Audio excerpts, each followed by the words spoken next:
Humaines. Ressources humaines, parce qu'on sollicite tout le monde. C'est une très grosse organisation. Ça demande un gros investissement de la part de tous. Alors dans cette démarche, ce qui m'a clairement inspiré, c'est Jean Rochemasson, c'est-à-dire un ancien sur Dunkerque qui lui tweete avec ses CP depuis l'année dernière, si je ne me trompe pas. De la réflexion autour du projet d'établissement, pour nous. Hein. C'est-à-dire qu'il ne s'agit pas de faire une activité comme ça, ponctuelle, qui arrive un petit peu comme un cheveu sur la soupe. C'est vraiment Clistène qui a été le déclic, quoi. On s'est dit, voilà, on va faire voilà un bel exemple, on va essayer de mettre ça en œuvre. Et en plus, ça répond à nos besoins. Mais je me suis appuyée avant tout sur une équipe d'enseignants. Ça a été l'équipe d'enseignants qui pratiquent l'EIST, c'est-à-dire les enseignants de sciences physiques, de sciences de la vie et de la terre, de technologie. Deuxièmement, il y a l'utilisation de Twitter en termes plus personnels, c'est-à-dire avec mon compte à moi, qui me permet d'être en relation constante et surtout quand j'en ai envie avec donc ces enseignants. Ce qui a été une aide, c'est d'abord le CARDI, le conseiller académique, qui tout de suite m'a dit oui, il faut absolument mener ce projet.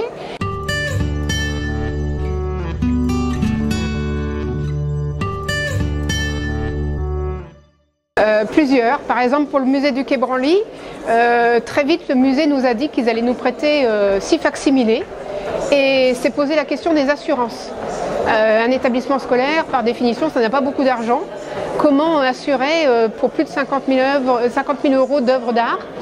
Les difficultés ont été les réticences de certains enseignants au départ. Hein. Bon, je vous dis, elles commencent à tomber.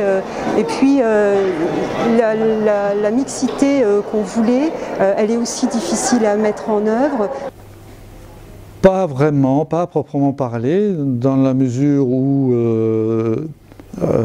nous avons un petit peu dans notre fonctionnement l'habitude de nous adapter aussi bien au profil de nos élèves que à des situations parfois un petit peu particulières. Alors encore une fois techniquement assez peu, sauf que je me suis rendu compte que l'utilisation de mon smartphone était nécessaire, obligatoire si on voulait garder l'intérêt de l'outil Twitter, c'est-à-dire de pouvoir l'utiliser un peu quand on voulait, comme on voulait, que ce soit en sortie ou dans la classe. On travaille depuis très très longtemps, parce que c'est le profil de nos élèves, sur les questions d'estime de soi et de prise de confiance de la part des élèves, surtout sur des métiers aussi difficiles que ceux qu'on prépare ici.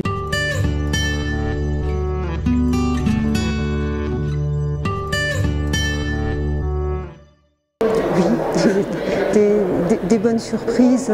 Je crois que cette semaine interdisciplinaire, et je l'ai dit tout à l'heure, était un levier à l'innovation et en tous les cas a été déclencheur d'une envie d'aller plus loin pour certains enseignants. Je vous parlais de réticence de quelques-uns d'entre eux au départ et là vraiment cette année il y a des enseignants qui vont encore plus loin.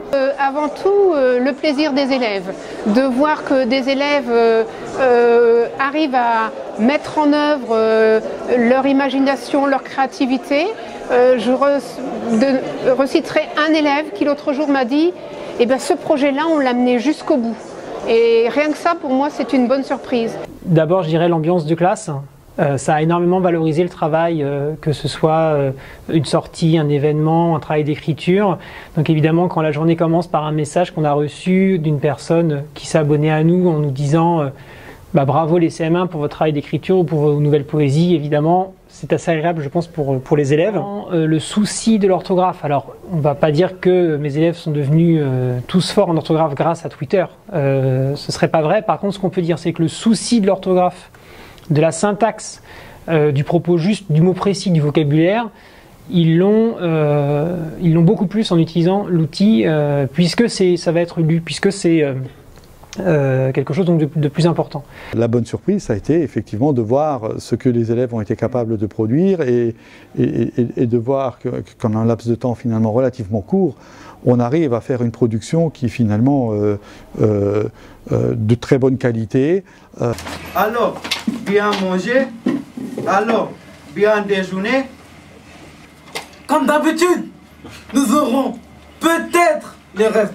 J'ai bien dit, peut-être les restes.